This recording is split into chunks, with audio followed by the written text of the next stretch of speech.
And we're back on air with a call in from Japan, no less. It's Rob Mays from Failsafe Records in Christchurch, and let's find out what he's doing over in Japan. Good evening to you, Rob. Hello, Hello. mate. How's it going? Hello, Rob. What Hi. time of day is it Out over for there? there's summits. Oh, it's night time. 7:50, something Oh, like that. I don't know if you can hear in the background. So it's a summer street festival. I was just out having some street food and watching women dance in belly dancing costumes. oh, goodness me. So, well, are you Like in over there? Japan, man. Are you living there now, or are you over there on holiday? No, I live here. Oh, Been okay. here for almost 10 years. Oh, that's right. 10 years. Isn't So your wife from Japan? she is, yes. Oh, that's right. Yes, okay. Um, how long has it been since you lived in Christchurch? When did you leave? Well, I did a slow transition out of Christchurch. I was coming over here for 3 months, going back and doing work. And it's just been a slow process of moving over here. And then the earthquakes sped that up quite a bit. It wasn't much fun being in Christchurch after that, I guess. And yeah, I'm just over here permanently now. Well, they have their fair share of earthquakes over in Japan as well. Oh, they do, yes. Yeah, I managed to catch their really big one straight after the Christchurch one. It was only like about 3 or 4 weeks later, and then they got one. So yeah, I've definitely had our fair share of it. I mean, goodness, that must have been devastating because I know that your house, or your mother's house, because didn't you used to live down in the basement or in the lower level, and your mum's place got really smashed over, didn't it? It did. It was totaled and broken 3 places, and what do they call it? Write off, whatever the phrase was for that. Yeah, it wasn't cool, but yeah. So I guess my history in Christchurch got erased a little bit, like most people's do. Sorry, there's traffic out here. I'm actually just standing on the street. Oh, Isn't technology wonderful? oh, that's okay. I heard a whoosh of a high-speed train or something go past. That was a motorbike. I can go over to the train station if you want. No, Got no, a bit of really cool don't noise. move around Walk too up. much because the we might get into a Yeah. Wi-Fi black spot. Now, I didn't realise that you Mm. were in overseas because I see things on the Failsafe. There's a group on Facebook for your record company, and you've been really quite busy re-energizing the back catalogue. And obviously, you've had an association with Flying Nun bands and all sorts of people. You've had a lot of activity recently. Yeah, New Zealand music, yeah. That's pretty much my focus. So I did the Beat Rhythm Fashion. There was a new album from Nino, and I helped in that. And Caroline Esther came back in, and we did drums, and then we did some gigs in March. So I was back touring with them in March, and there's a whole bunch of stuff. It takes a lot of time to make. I'm such a perfectionist these days that I can't seem to knock anything out quickly. But there's a lot coming up. I just want to put full stops on all these projects that I've been involved in. So I want to make it, their representation and the local history is as good as I can make it. So got a Melchicks album coming up soon. There's Throw and Spring Loader collections. Unfortunately, when I revisit these things, not unfortunately, fortunately, quite often it gets reactivated. So Spring Loader are doing some new material, which is kind of exciting. So that. Obviously there's a great resurgence in vinyl at the moment. Are you able to go there, or is it too hard? Ooh. I don't know how great a resurgence there is. I mean, there's a great resurgence in cassettes as well. I'd love to do that. That'd be easier, cheaper. You can do because my label was always about what I could achieve sustainably, and I don't think I can achieve vinyl sustainably.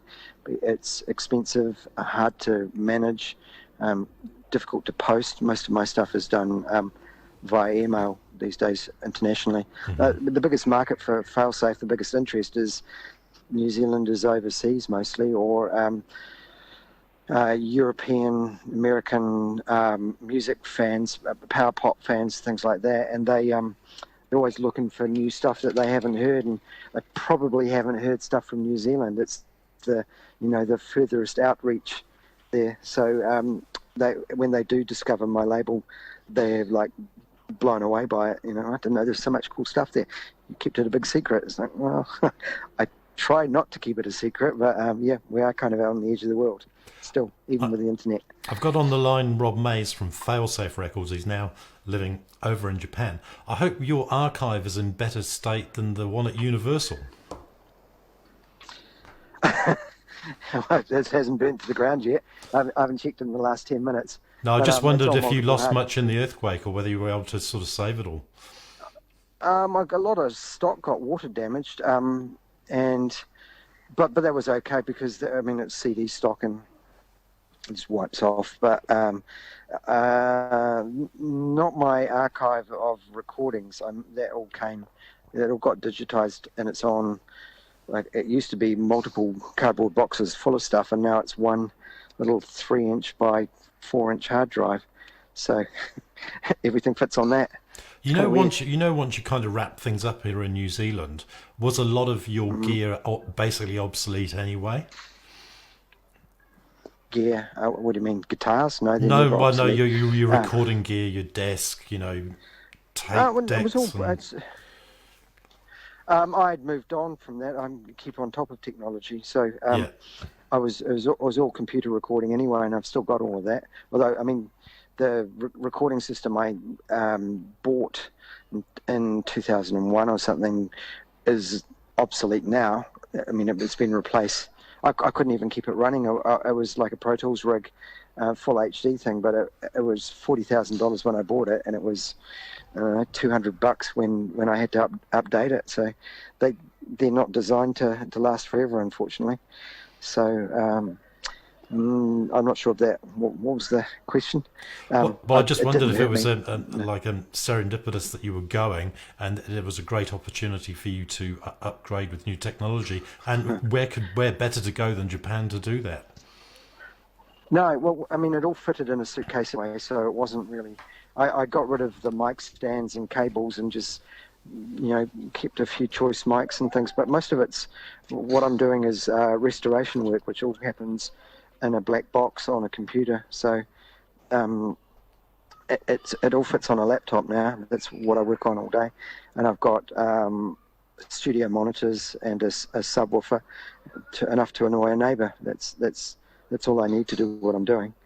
And all graphic design on the same computer. Does it surprise you when you go back to a recording you did many years ago, if you haven't heard it for a long time, you hear it for the first time again, and how fresh and immediate it still sounds? Hell yeah. Man, because I'm digging out Arnie Van Bussel at Night Shift Studios, bless him, he digitized a lot of my 1-inch 16-track masters, and on those masters were tracks that I'd forgotten were there and that I couldn't complete at the time, and so they're all in the digital domain, and it's kind of easy to just slap them into a mix and fix up what I couldn't fix before. Like there was something like a bum note in a chorus that made that version not viable, but they sang it correctly on the second chorus, and I can just cut and paste the note over now, and you couldn't do that on tape, but you can do it in the digital domain. So I'm finding these versions of songs, or not even versions, like that it's the only version of the song and we didn't use it because of a fault or because I never got around to it, and just digging them out. So all of that's coming out in the next 6 or 8 months. I'm just trying to figure out ways of presenting it, actually. Some of it's one-off things, like there's a band from Wellington called Amazing Broccoli who popped into a studio and recorded one of the songs of theirs that I liked, and I forgot about it, actually. It was just sitting on a end of a reel of tape, and I got that tape dubbed over and was like, what's this? Oh, bloody hell, I forgot to finish that. So I polished that up, and but I don't know how to release one song. I'm not quite sure what to do with it in the modern age of streaming, But they'll go on compilations probably. As a studio, so lots of interesting. As a studio label, you were in a position to help bands, and we all know that they've usually got very thin budgets, and there may have been some Creative New Zealand or New Zealand On Air money floating around, but it's not a thing you're going to get rich on. Do these re-releases give you an opportunity to actually recoup some of the cost? Because some of the projects you wouldn't have made money on. So the answer is no. They make the hole deeper. Oh, really? There's nothing I can do about it. Yeah. Yeah. I mean, for me, I couldn't make it. You got to realise that even when we were living in Christchurch and involved in the music scene, it seemed like it was all-encompassing and everyone was into it, and everyone who we knew was into it. But that was only, 300 to 500 people, and I know from my Facebook, which has been there for the Failsafe Facebook, it's been up for almost 10 years. There's 600 members of it, 600 people who have sorted out and wanted to follow what's doing it. So that's the scope of it. And if you go and look at, Ripper Records or Propeller, any of these things, they've all got a similar level. Flying Nun's the only one that has this mystique about it that goes bigger and more internationally. But even so, it's not a nation of 5 million people. There's a lot of people in New Zealand. Very, very few of them are first obsessed about music, second local culture enough to get over that New Zealand stigma thing of how we hate ourselves, and then I don't know, big enough to support what they like locally. So all of those factors make it a very small pool. So even being successful in New Zealand is it's not sustainable, and it never has been. So there always had to be funding, and it was the only way to make it work. Yeah. You mentioned Arnie van Bussel earlier with his Night Shift studio.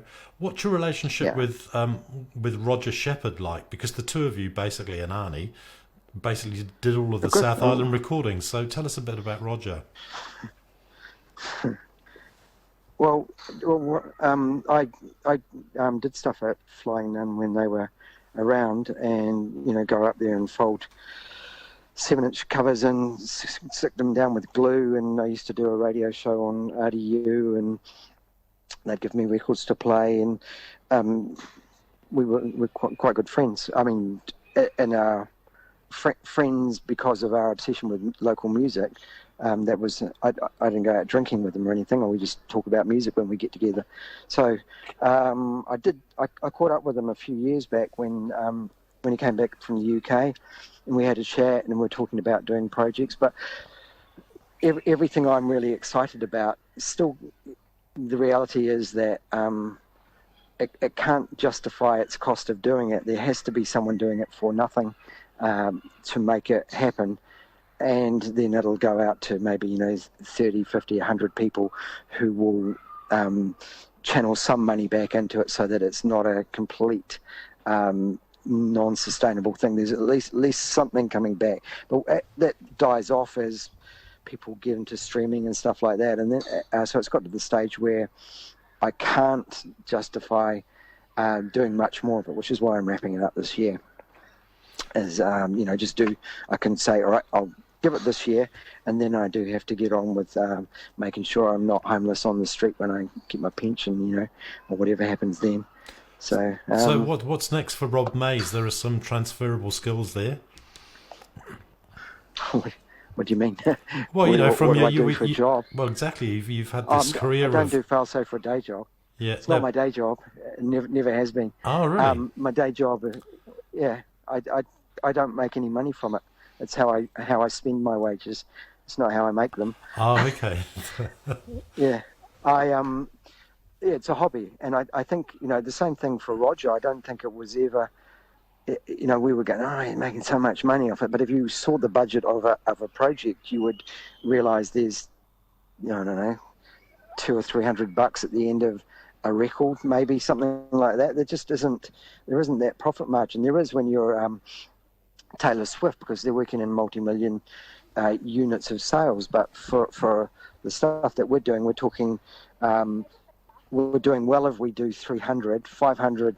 it's like, is unexpectedly good, and that's what most of these things we're working on. So if you look at you can research this online. You can go and look and see what it costs to press 500 vinyl or 500 CDs, and then what the cost of a CD is in a store, and you take, they mark it up 75%, so they're taking a good 1/3 of it. There isn't much left over in that equation, so it's very small amounts of money. So we all have to have day jobs. I think Rogers was a wine dealer or something like that. Ran a wine shop for a while. Probably can sustain one person, but it can't sustain bands and a network of people.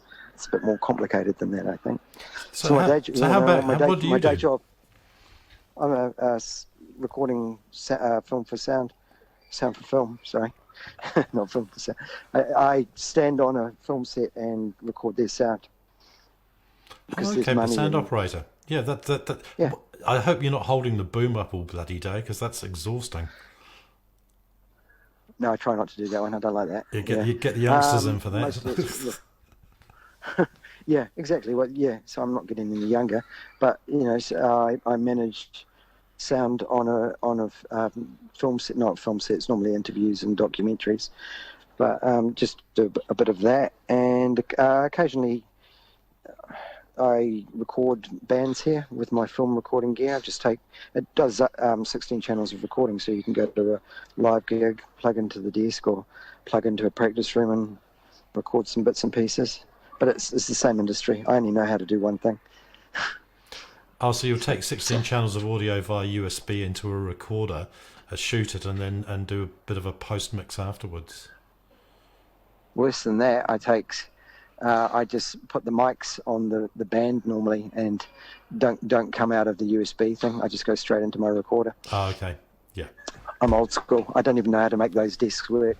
The new digital ones I think that all came in like 2009, 2010, and I moved away from doing live sound by then.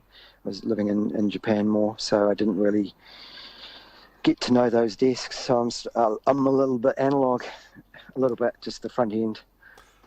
Rob, it's Rob Mace from Failsafe. It's been great talking to you. Just as we wrap up, I would like to ask you one thing. When you do finish this, what happens to your archive? Because I mean, it's of cultural significance. So, what's going to happen to it?